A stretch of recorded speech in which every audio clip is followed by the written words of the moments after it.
Nous avons tous déjà entendu parler des diatomées, en particulier dans les affaires criminelles où la police cherche à déterminer si un corps découvert dans l'eau y est entré avant ou après la mort, par la présence de ces fameuses diatomées dans les organes internes.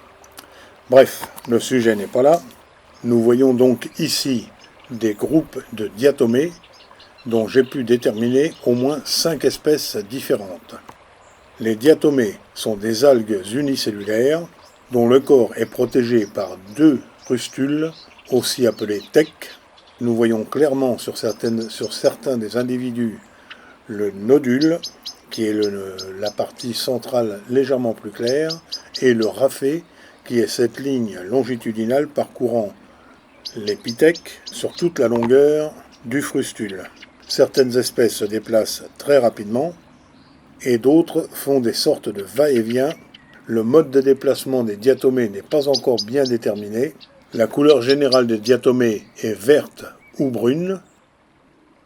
Le corps unicellulaire de la diatomée est protégé par 2 sortes de valves, un peu comme une boîte de dragée dont le fond et le couvercle s'emboîtent l'un dans l'autre.